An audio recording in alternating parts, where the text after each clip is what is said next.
मैं हूं अभिषेक मिश्रा और आप देख रहे हैं 15 मिनट की बायोलॉजी। अब से आने वाले 15 मिनटों में हम लोग मानव में मस्तिष्क तथा मानव में होने वाले रासायनिक नियंत्रण और समन्वय की चर्चा करेंगे। हम आज मानव मस्तिष्क को देखेंगे कि मानव मस्तिष्क होता कैसे और इसका सारा वर्णन करना आपको आसानी से समझ में आ जाएगा। हमने मानव मस्तिष्क का यहाँ एक चित्र बना दिया है। मानव मस्तिष्क का चित्र आप अपने किताब से बना लीजिए। यहाँ मैं बहुत साफ साफ नहीं बना पाया हूँ, एक दो बोर्ड पे मार्कर भी थोड़ा सा फिसलता है और मेरा चित्र बनाने का कोई मतलब एक्सपीरियंस नहीं है, तो इसीलिए आप अपना चित्र किताब से बना लीजिए। मैं आपको बस यहाँ समझा दूंगा कि होता क्या है। तो मानव मस्तिष्क का अगर बात किया जाए तो मानव मस्तिष्क का कार्य क्या है। मानव मस्तिष्क का दो कार्य, एक तो हमारी ऐच्छिक और अनैच्छिक क्रियाओं को नियंत्रित करता है। अब ऐच्छिक क्रिया किसे कहते हैं सर? वे सारी क्रियाएं जो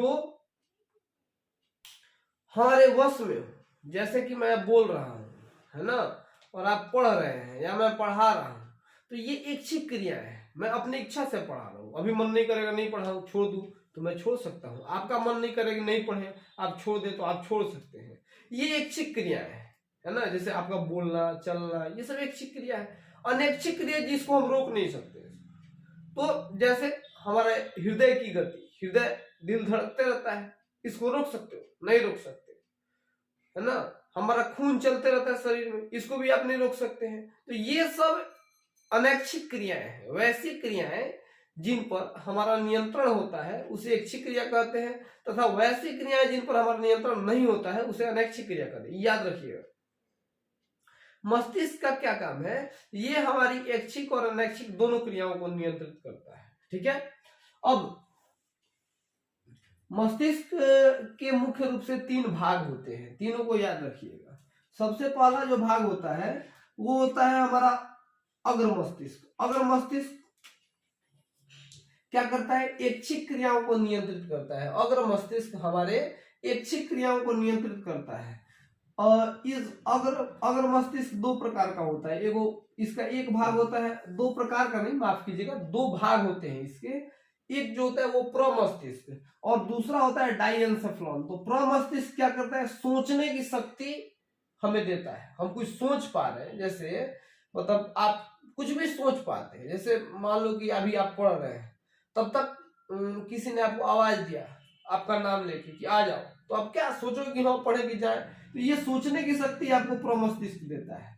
और स्मरण शक्ति मतलब याद करने की क्षमता, है ना, कुछ भी याद करने की क्षमता भी प्रमस्तिष्क में होता है। ये देख रहे हैं ना, ये दिमाग का सबसे बड़ा भाग ये प्रमस्तिष्क होता है। ऊपर सबसे आपका खोपड़ी होता है जो मस्तिष्क का रक्षा करता है, उसको कपाल कहते हैं। अगर ये नहीं रहेगा, मस्तिष्क बड़ा नाजुक चीज होता है, इसीलिए इसका रक्षा के लिए क्या किया गया? चारों ओर से हड्डी का कवर लगा दिया गया। तो डाइएन्सेफेलॉन का क्या काम है? ये ताप और दर्द का आभास करवाता है। अगर डाइएन्सेफेलॉन मान लो हमारे किसी कारणवश हमारे शरीर में न रहता तो क्या होता? हमारा हाथ जल जाता, हमें पता नहीं चलता, है ना। या डाइएन्सेफेलॉन काम करना बंद कर दे तो क्या होगा? हमारा हाथ जलेगा, हमको पता ही नहीं चलेगा। गर्मी होगी, गर्मी का पता नहीं चलेगा। क्यों? क्योंकि वो ताप और दर्द का एहसास डाइएन्सेफेलॉन के चलते होता है। अब बात करते हैं मध्य मस्तिष्क। इसका बस सबसे आसान है, एक ही काम है, ये हमारे आंखों का नियंत्रण करता है। आंख हम जैसे जैसे मतलब जैसे आप देख पा रहे हैं, मुझे यहाँ देखना है कि वहां देखना है, ये आंखों का नियंत्रण जो होता है वो मध्य मस्तिष्क का काम है। ये सबसे आसानी से याद हो जाएगा। पश्च मस्तिष्क, है ना। तो पश्च मस्तिष्क के तीन भाग होते हैं, एक अनुमस्तिष्क, एक पोन्स और मेडुला। अनुमस्तिष्क देख लो, ये पेड़ जैसी संरचना, मैं तो जितनी बार देखता हूं मुझे पेड़ जैसे दिखाई देता है। तो ये जो पेड़ जैसी संरचना है ये अनुमस्तिष्क है। बाकी पॉन्स यहाँ है उसके नीचे, और उसके नीचे मेडुला है, और ये सब आके मिल जाता है कहाँ? मेरुरज्जु में। तो मेरुरज्जु के बारे में हम लोगों ने पिछले वीडियो में पूरा चर्चा कर लिया है, तो अभी ये मत पूछना मेरुरज्जु क्या है। अनुमस्तिष्क, पॉन्स और मेडुला। तो अनुमस्तिष्क का काम है, ये भी हमारे ऐच्छिक क्रिया को नियंत्रित करता है ना। अभी मैंने बताया ऐच्छिक क्रिया क्या है। पॉन्स का काम है कि ये श्वसन को नियंत्रित करता है, मतलब जो हम सांस लेते हैं उसको नियंत्रित करता है। मेडुला का क्या काम है? तो मेडुला का काम है ये अनैच्छिक क्रियाओं को नियंत्रित करता है। ठीक है। तो ये इन तीनों के काम है। अब बात करते हैं मस्तिष्क का हमारा कार्य क्या होता है। कई बार आपको परीक्षा में पूछेगा कि मस्तिष्क के कार्य बताएं। अगर लघुत्तरीय क्वेश्चन में पूछ दे तो आप आंसर लिखेंगे मस्तिष्क के कार्य निम्नलिखित हैं, ये चारों कार्य लिख दीजिएगा। अगर दीर्घोत्तरीय में पूछे तो इसका वर्णन करना पड़ेगा। चलिए वर्णन करते हैं, ये है क्या क्या। पहला काम होता है आवेग ग्रहण करना। आवेग किसे कहते हैं? जो उद्दीपन होता है। मान लीजिए कि आप पढ़ रहे हैं और आपको किसी ने आवाज दिया है ना, तो क्या होगा, आपके मस्तिष्क कान को सुनाई दिया, वो मस्तिष्क तक पहुंचा है ना, तो आप पता करते ये कौन है, कौन मुझे बुला रहा है। तो ये आवेगों पहले आप तक मस्तिष्क तक बात पहुंचा। मस्तिष्क का पहले क्या काम है कि बाहर से कोई भी उद्दीपन हो या आवेग हो उसको ग्रहण करता है, स्वीकार करता है। ठीक है, जैसे मैं कहूं कि चलिए कलम निकाल के ये लिखिए, तो आप क्या करेंगे, आपके मस्तिष्क को ये सुनाई दिया है ना, आपके मस्तिष्क तक ये बात पहुंचा, कान को सुनाई देता है और मस्तिष्क तक कान पहुंचाता है तंत्रिका तंत्र के माध्यम से। तो आपके मस्तिष्क ने पहले सूचना ग्रहण किया, ये उसका पहला काम है। उस पर अनुक्रिया करना। अब आपको जो बुलाया उसके पास आप जाएंगे, या मैंने कहा कलम निकालो तो आप कलम निकाल के लिखेंगे, तो ये अनुक्रिया करना कहलाता है। मान लो सिर्फ सूचना मिल जाने से काम नहीं होता, उस सूचना पर जो हम रिएक्ट करते हैं उसको अनुक्रिया करना कहते हैं। तीसरा है विभिन्न अंगों का सहसंबंधन। अब हमारे सभी अंगों में बड़ी तालमेल होता है। जैसे आप देखते हैं कभी बिल्कुल सोचना नहीं पड़ता, जैसे मैं बोल रहा हूं और मेरे हाथों की उंगलियों में या मेरे होंठ में, मेरे आंखों में, सब में गति हो रही है। तो इन सभी अंगों का तालमेल कौन बना रहा है, सब में सहसंबंधन कौन कर रहा है, तो मस्तिष्क कर रहा है। ये इसका तीसरा काम है। और चौथा और सबसे महत्वपूर्ण काम, ये सूचनाओं को भंडारित करता है। जैसे मान लो कि आपको मतलब कुछ भी याद करना हो, जैसे बता दिया गया आपके दूर के कोई रिश्तेदार है और उनसे परिचय करवा दिया कि देखो ये तुम्हारे ना मतलब वो बड़ी दूर के मामा जी हैं, और ये आपका परिचय करवा दिया गया। फिर अगली बार जब वो आएंगे तो फिर आपको बताना पड़ेगा? नहीं, हो सकता है अगर बहुत दिन बाद आए तो बताना पड़े, लेकिन जनरली ऐसा नहीं होता। एक बार हम किसी को देख लेते हैं तो उसको याद कर लेते हैं। तो याद कर लीजिए, मैं जो आपको पढ़ा रहा हूं ये चीज आप याद कर लेंगे, तभी तो जाकर परीक्षा में लिखेंगे ना, कि वहां फिर से मेरा वीडियो खोल के देखेंगे। परीक्षा में जाके जो मैं पढ़ा रहा हूं वही लिखिएगा। तो इसको कहते हैं सूचनाओं का भंडारण। ये कहाँ होता है? दिमाग में होता है, मस्तिष्क में होता है। ठीक है, तो ये हमने मस्तिष्क के सभी काम को बता दिया, मस्तिष्क का वर्णन कर दिया, सब कुछ आपके सामने है ना। आप इसको नोट कर लीजिए। अब हम देखने वाले हैं रासायनिक नियंत्रण और समन्वय को, कि मानव में रासायनिक नियंत्रण और समन्वय कैसे होता है। सबसे पहले समझेंगे कि रासायनिक नियंत्रण और समन्वय होता क्या है।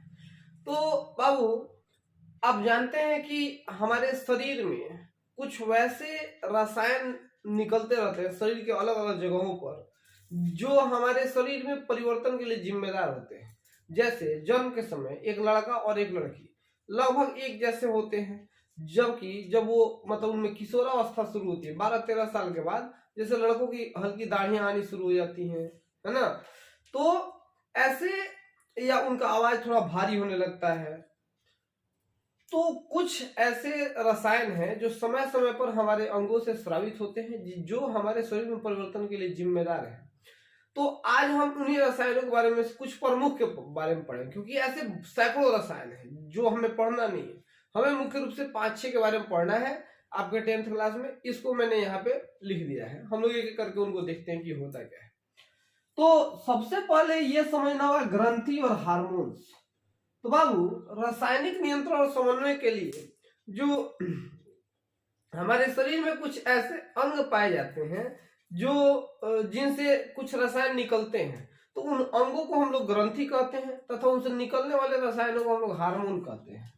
अब सबसे पहले हम किसी ग्रंथि की बात करें तो हमारा आता है पिट्यूटरी ग्रंथि। पिट्यूटरी ग्रंथि हमारे माथे में होता है, और जहां बिंदी लगाते हैं या टीका करते हैं यहाँ माथे में होता है। इसको मास्टर ग्रंथि भी कहा जाता है। कई बार परीक्षा में पूछता है कि पिट्यूटरी ग्रंथि को मास्टर ग्रंथि क्यों कहते हैं। तो पिट्यूटरी ग्रंथि अपने काम के साथ साथ कुछ अन्य ग्रंथियों का मतलब नियंत्रण भी करता है, इसीलिए इसको मास्टर ग्रंथि कहते हैं। ठीक है, और मतलब ये अपना काम करने के साथ साथ किसी और ग्रंथि पर नियंत्रण भी करता है। इससे जो हार्मोन निकलता है उसको वृद्धि हार्मोन कहते हैं। अगर वृद्धि हार्मोन, अगर मान लो कभी कभी पिट्यूटरी ग्रंथि से ज्यादा हार्मोन निकल गया वृद्धि हार्मोन, तो क्या होगा, वो आदमी थोड़ा सा विशालकाय हो जाएगा। ग्रेट खली को देखे हो ना। और अगर कम निकल गया तो वो बौना हो जाएगा, छोटा हो जाएगा। सामान्य निकला तो सामान्य साइज का होगा। तो ऐसे पिट्यूटरी ग्रंथि कहते हैं। दूसरा जो हुआ थायराइड ग्रंथि। अब ये थायराइड ग्रंथि हमारे गले में होता है, मैंने यहाँ पे लिख दिया गले में थायराइड ग्रंथि होता है। अब इससे थायरॉक्सिन हार्मोन निकलता है। थायरॉक्सिन हार्मोन क्या करता है, हमारे शरीर में आयोडीन की मात्रा को नियंत्रित करता है। अब कई बार होता क्या है कि हमारे शरीर में आयोडीन का मात्रा कम हो जाता है, हमारे शरीर में आयोडीन कम हो जाता है, और उस आयोडीन को पूरा करने के लिए थायरॉक्सिन हार्मोन ज्यादा निकलना चाहिए। अब उसके लिए थायरॉक्सिन हार्मोन ज्यादा निकालने के लिए थायराइड ग्रंथि बड़ी हो जाती है। आप लोग देखेंगे पुराने जमाने के लोग को, अब ये सब नहीं होता है। पहले जो बुढ़े बुढ़े लोग कुछ दिखेंगे जिनको घेगा रोग होता है या गले में कुछ लटक गया रहता है, तो वो क्या होता है, वो थायरॉक्सिन सॉरी थायराइड ग्रंथि उनकी बड़ी हो गई होती है। क्यों? क्योंकि आयोडीन उनके शरीर में कम हो गया होगा। तो सरकार क्या कर दिया इसके लिए कि आयोडीन युक्त नमक खाओ, है ना। तो आप देखे होंगे कि आपका जो नमक घर में यूज होता है उस पर लिखा गया होगा कि हाँ आयोडीन युक्त नमक है, उसमें आयोडीन रहता है, जो आपके शरीर में आयोडीन की कमी को नहीं कम होने देता है और घेंगा रोग से आप बच जाते हैं। तो ये थायराइड ग्रंथि के बारे में बता दिया, घेंगा रोग के बारे में बता दिया। ये पाराथायराइड ग्रंथि, ये थायराइड ग्रंथि के पीछे होता है, गले में ही इसके पीछे होता है। यह क्या करता है, रक्त में हमारे खून में कैल्शियम की मात्रा को नियंत्रित करता है, हमारे खून में कैल्शियम की मात्रा की पूर्ति करता है। अग्नाशय, अग्नाशय क्या करता है, ये ग्लूकोज का नियंत्रण करता है। कहने का मतलब कि हमारे खून में ग्लूकोज की मात्रा यानी कि मतलब शर्करा की मात्रा, चीनी की मात्रा को नियंत्रित करता है। तो अगर मान लो ये गड़बड़ हो गया तो क्या होता है, मधुमेह नाम का रोग होता है। मधुमेह कहते हैं शुगर को, डायबिटीज को, है ना। ये तो कॉमन बीमारी है, सबके मतलब अड़ोस पड़ोस में लोग मिल ही जाते हैं, परिवार में लोग मिल जाते हैं शुगर पेशेंट। तो क्यों? क्योंकि उनके अग्नाशय में कुछ गड़बड़ी होती है। अगला आते हैं जनन ग्रंथि। तो जनन ग्रंथि बाबू यही एक ग्रंथि है जो नर और मादा में अलग अलग पाया जाता है। बाकी सब में नर और मादा में एक ही पाया जाता है, लेकिन जनन ग्रंथि नर और मादा में अलग अलग पाया जाता है। नर में पाया जाता है वृषण। वृषण से कौन सा हार्मोन निकलता है, ये टेस्टोस्टेरोन। और मादा में पाया जाता है अंडाशय, अंडाशय से निकलता है एस्ट्रोजन। तो ये हमने पूरा कर दिया, आप इसको नोट कर लीजिए। ये सारा कुछ आज के वीडियो में बस इतना ही। Thank you.